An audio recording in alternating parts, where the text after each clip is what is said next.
O apóstolo Paulo, na sua primeira carta aos Coríntios, traz uma mensagem muito importante para nós. Ele diz assim: a mensagem da morte de Cristo na cruz é loucura para os que estão se perdendo, mas para nós que estamos sendo salvos, é o poder de Deus. Um pouquinho mais para frente ele vai dizer que quando estive com vocês, resolvi esquecer tudo, a não ser Jesus Cristo e principalmente a sua morte na cruz. Quando o apóstolo Paulo está dizendo lá para a igreja de Filipenses, lá no capítulo 2, e falando sobre Jesus Cristo, ele diz que ele foi humilde e obedeceu a Deus até a morte e morte de cruz.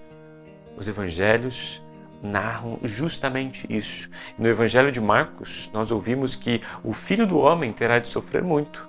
Ele será rejeitado pelos mestres da lei, pelos líderes judeus, pelos chefes dos sacerdotes, será morto e 3 dias depois ressuscitará. Percebam que a mensagem da cruz, ela está no centro de toda a esperança cristã. A teologia da cruz é o que define a mensagem bíblica cristã. Infelizmente, hoje nós estamos ouvindo muito mais uma outra teologia, que é a teologia da glória, da prosperidade, do eu. E assim como aconteceu no período pré-reforma, hoje precisamos retomar e resgatar o ensino bíblico da teologia da cruz. E você é o nosso convidado a meditar e a refletir sobre esse tema.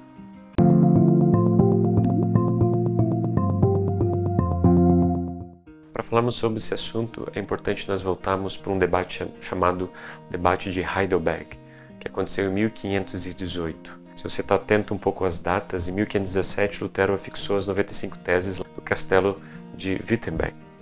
E justamente John Staupitz, ele convoca Lutero, que fazia parte da Ordem dos Augustinianos, para uma reunião que acontecia a cada 3 anos, aproveitando a oportunidade para que ele pudesse debater e conversar a respeito daqueles temas e de outros temas que acabaram surgindo.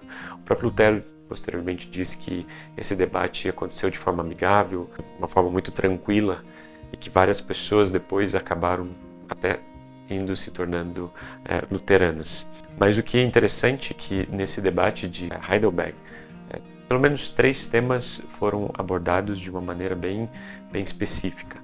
A vontade cativa do ser humano em relação ao livre-arbítrio, a questão do Deus oculto e do Deus revelado, do Deus proclamado, alguns dizem também, e também a vida do cristão sob a cruz.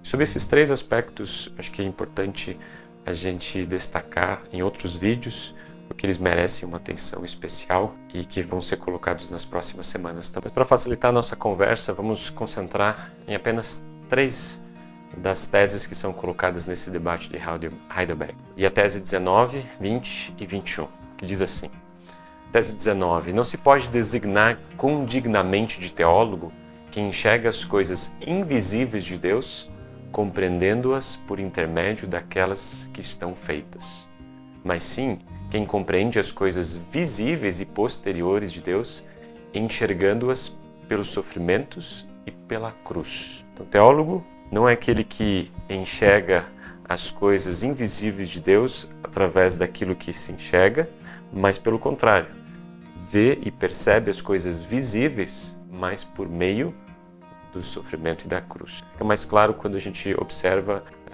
a tese 21, quando diz assim: o teólogo da glória afirma ser bom o que é mal, e mal o que é bom. E o teólogo da cruz diz as coisas como elas são. O que Lutero está dizendo aqui?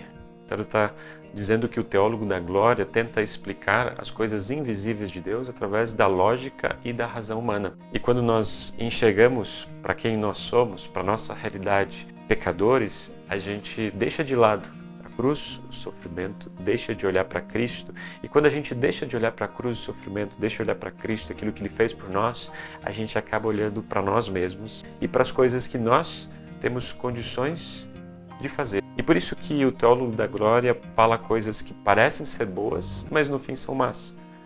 Porque sem Cristo, a gente acaba levando uma mensagem rasa, sem consolo e sem esperança. A título de exemplo que eu vi algumas semanas atrás, de um pastor dizendo em relação a pagar o preço. Ele diz assim: se você está começando a sua caminhada de fé com Cristo, você não vai se arrepender se você daqui a 10 anos olhar para trás e ter visto e percebido que você pagou o preço necessário pela unção. Se você está começando seus negócios, na sua família, casamento, qualquer outra situação, qualquer outra vocação, você precisa pagar o preço necessário. E percebam, tudo depende de você. Se você deseja a bênção de Deus, você precisa pagar o preço necessário. Nessa perspectiva, a vida do cristão ela precisa ser próspera e feliz, porque nesse sentido a gente vai perceber que Deus está feliz e contente, está nos abençoando. É difícil de perceber aquele que sofre, aquele que passa por dificuldades, aflições. E quando isso acontece, muitas vezes é colocado uma carga sobre os ombros dessa pessoa que talvez ela não pagou o preço necessário. Ou Deus está punindo, ou você não tem fé suficiente.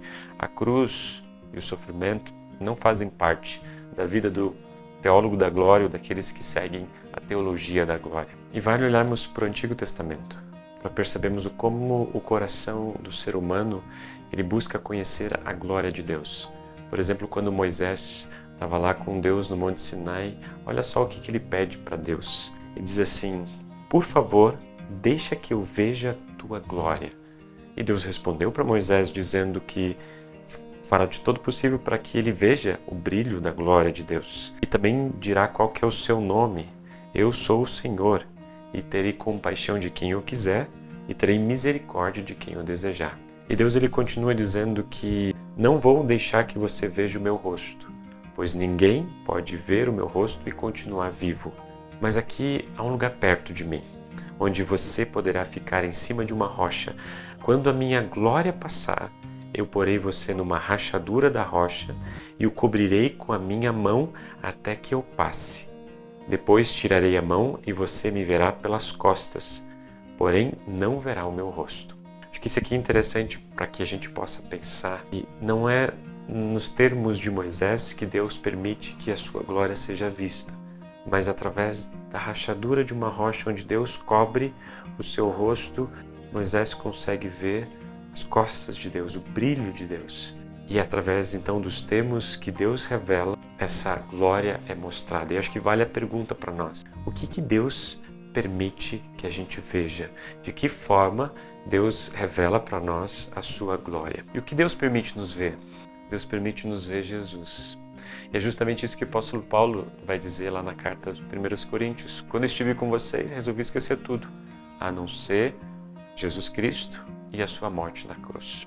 Por que é importante saber disso? Por que é importante saber da teologia da glória versus a teologia da cruz? Primeiro, de uma forma muito prática, para que a gente saiba onde parar. Que a gente não fale ou não faça profecias na vida das pessoas de cura, de libertação, de prosperidade, dizendo que Deus está feliz contigo, que Deus está te abençoando, porque tudo está indo bem na tua vida, porque Deus está trazendo bênçãos e mais bênçãos na sua vida. E se você está passando por uma dificuldade, se está passando por uma aflição, se está passando por algum sofrimento, significa que Deus está com raiva de você, ou Deus está bravo, ou Deus está te punindo, ou você não tem fé suficiente. Então a teologia da cruz, ela nos faz pensar justamente aonde parar. Mas o que cabe a nós como cristãos? O que cabe a nós é fazer aquilo que Deus nos pediu para fazer, que conheça a sua palavra. Porque foi essa palavra que Deus revelou para nós. E é desta forma que Deus quer que a gente o conheça Jesus Cristo. E conhecendo a Jesus Cristo, a gente possa crer nele.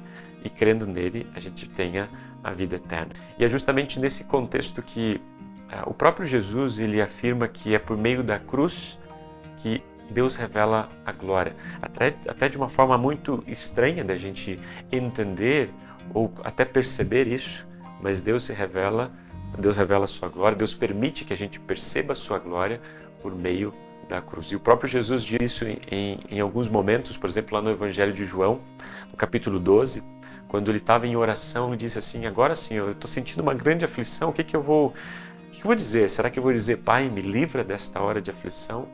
E ele mesmo responde, não, pois foi para isto que eu vim. Um pouco mais para frente, no versículo 32 e 33, o próprio Jesus diz, e quando eu for levantado da terra, atrairei todas as pessoas para mim. E ele estava dizendo a respeito da forma como ele seria morto na cruz. E é dessa forma, pela cruz, que ele vai atrair as pessoas para perto de si. Em outras palavras, é através da cruz que Deus vai revelar a glória. Então, a teologia da cruz nada mais é do que a teologia que reflete a fé da graça que nós recebemos de Deus, unicamente de Deus, fé que se agarra na loucura da cruz, fé que vê a bondosa mão de Deus mesmo sobre o sofrimento, mesmo sobre as aflições que a gente passa, mesmo sobre a morte, que é o momento mais difícil que cada um de nós vai passar, às vezes, né, passando por situações, morte de pessoas muito queridas ao nosso redor. Na terra, nós sabemos, como o apóstolo João nos diz no seu evangelho, através das palavras de Jesus, aqui neste mundo nós vamos sofrer, mas não tenham medo, eu venci o mundo. E nessa dinâmica da teologia da cruz, do Deus que vem ao nosso encontro e revela a sua glória por meio do sacrifício de Jesus, isso nos dá consolo, isso nos dá esperança na caminhada da nossa vida. Esse foi o Momento Drops Luterano aqui da Convenção Concorde Moema. Alegria ter a sua companhia. Hoje falamos um pouquinho dessa dinâmica da teologia da glória versus a teologia da cruz. Espero que tenha sido proveitoso para pensar e refletir sobre alguns aspectos. Deus abençoe você ricamente.